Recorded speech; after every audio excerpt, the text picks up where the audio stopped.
Think having a kid is hard work? Try having 14. From her own childhood to the twists and turns of her later life, this is the story of OctoMom. Natalie Suleman was born Nadia Denise Suleman in 1975, the only child of a California couple, Angela and Edward. As she recalled in an interview with NBC News, she was much closer to her father than her mother. She recalled, "I was very unconditionally loved and accepted, I felt, by my father. My mom, we had a relationship. I knew she loved me. She didn't openly or overtly express, affection and love. Being an only child led to a lonely childhood." Suleman added, "I just would long for siblings. I wanted that huge family just to surround me, be surrounded by." As Natalie's mother Angela told the Associated Press, her daughter soon developed a compulsion to have children even when she was still a teenager. Eventually, Angela became so concerned that she consulted a psychiatrist. While that evaluation didn't raise any red flags, Angela continued to worry about what she believed to be her daughter's growing obsession. Natalie Suleman was just 19 when she met Marcos Gutierrez, her college roommate's cousin. Suleman and Gutierrez tied the knot in 1996 when Suleman was 21, and she immediately embarked on a mission to start a family. Those efforts proved fruitless, however. After experiencing 3 miscarriages, she discovered that her fallopian tubes were blocked. Doctors assured her the only way she'd be able to have children was via in vitro fertilization. That revelation ultimately led Suleman to an epiphany about her marriage. In 2009, she told the Daily Mail that the marriage lasted only 2 years before they divorced. She said, "I thought at first that I loved him, but really, I was more in love with having children. We split up, but we are still friendly. I'm just not interested in being in a relationship. And again, there's nothing wrong with that." Gutierrez later remarried and had children with his second wife. Interviewed by Us Weekly, he spoke fondly of his ex-wife, saying, "She's a great person with a great heart." After her divorce, Natalie Suleman didn't waste any time in her quest to have kids. She soon began undergoing IVF treatments. As she told NBC News, "I went through about 7 years of trying, through artificial insemination and through medication, and all of which was unsuccessful. I had so many reproductive problems from fibroids. I have also had lesions on my fallopian tubes. It turned out that my tubes were scarred, so the only option left over was IVF. IVF did the trick, and Suleman had her first 6 children within 5 years. In her interview with the Daily Mail, Suleman identified the sperm donor for her children as David Solomon, but added that this wasn't necessarily his complete name. She said, "We went out on one platonic date, but I realized he was young and liked dating lots of women, and I wasn't interested in that." Apparently, when she later approached him about donating sperm, he agreed. At the time, she said that Solomon played no part in the lives of the children he fathered and had no interest in meeting them. She said, "Maybe someday in the future he'll be interested in seeing them, but it's not my choice. I can't say whether he wants to play a part in their life."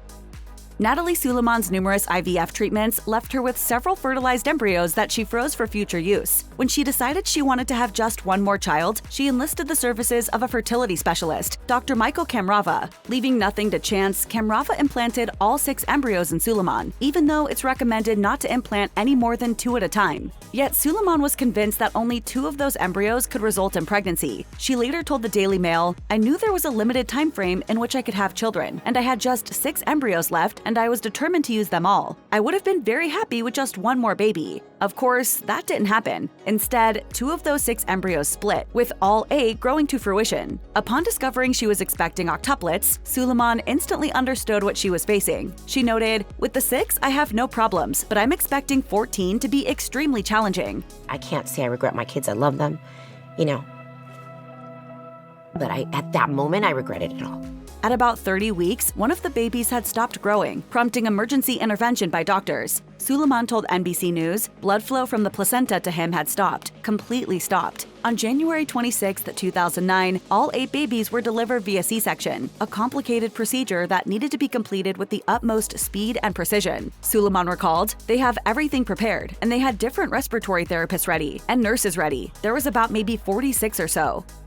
After the birth of her octuplets, Natalie Suleman became the single mother of 14 children and one of the most infamous people in America. While the birth of surviving octuplets was deemed to be a medical miracle, Suleman found herself on the receiving end of public backlash. Dubbed OctoMom by the media, she was criticized for bringing children into the world that she had no hope of being able to afford. Psychoanalyst Ruth Jaffe told NBC News, "I would have to wonder why, once she had 6, she would need to have more. It's a dangerous direction to go in." For Suleman, her newfound fame turned out to be uncharted territory, and she struggled with being both famous and widely hated. She told People magazine, "In the beginning, it was an unbelievable pandemonium. I was fighting for my survival. In desperate need of money to support her kids, Suleman was pushed into a deal with the devil, forced to trade on her celebrity status to do things she would never have considered." Enough for groceries for like 6 days, but you know what? I'm grateful. Money is money, so. She told People, "I had to sacrifice my integrity repeatedly. There wasn't anything I wouldn't do to provide for my family. I've never wanted fame."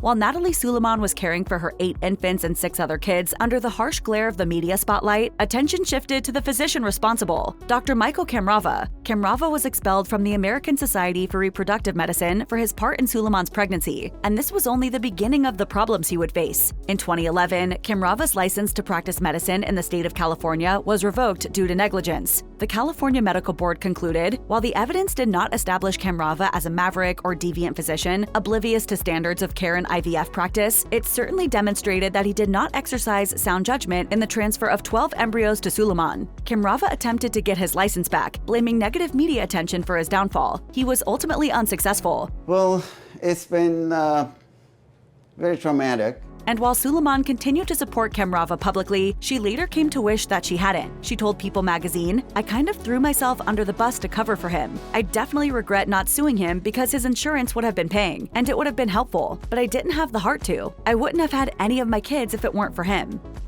To keep herself and her 14 kids afloat, Natalie Suleman leaned into her celebrity as OctoMom, turning to the tabloids who were offering to pay for her story. While an OctoMom reality show might have seemed like a no-brainer, both A&E and TLC decided to take a pass. Elaine Rapping, SUNY Buffalo professor of American Studies and Media Studies, later told the Associated Press, "What I suspect is that they don't want to take a chance on her because she's almost a little too crazy for reality television." Any hopes of a career in reality TV were quashed later that year when a 2-hour Fox special, OctoMom, The Incredible Unseen Footage, proved to be a ratings dud. Meanwhile, public outrage towards Suleman continued unabated, leading to a difficult period in her life. Speaking to E! News years later, she said, "I was on autopilot, just moving, and I was also living in a state of palpable anxiety and fear, all the death threats and then the stalkers." Looking back at what she went through, Suleman doesn't think she would have received the same level of outrage if her pregnancy with Octuplets had occurred in 2025. She said, "I don't believe I would have been the target of such misplaced hate."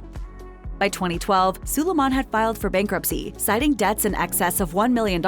A few months later, she ventured into an unexpected corner of show business with her first adult video, OctoMom Home Alone. While adult films weren't her initial endgame, she later admitted that her difficult money problems had forced her hand. She told HuffPost, "I'd be lying if I didn't say generating revenue wasn't a major reason why I did it, but I found the experience was empowering and liberating." That same month, Suleman also made her debut as a dancer at a Miami gentlemen's club. She followed that up by taking a stab at a music career with the release of her first and only dance single, Sexy Party. She also endorsed a payday loan scheme, OctoLoan, which lends money with interest rates of up to 800%. Suleman capped off the year by checking into rehab, but not for substance abuse. Instead, she spent 28 days dealing with all the stress, exhaustion, and anxiety she was experiencing. In a subsequent appearance on Oprah, Where Are They Now?, she admitted that all the pressure she was under had taken its toll. I actually was starting to crack, and then it got worse.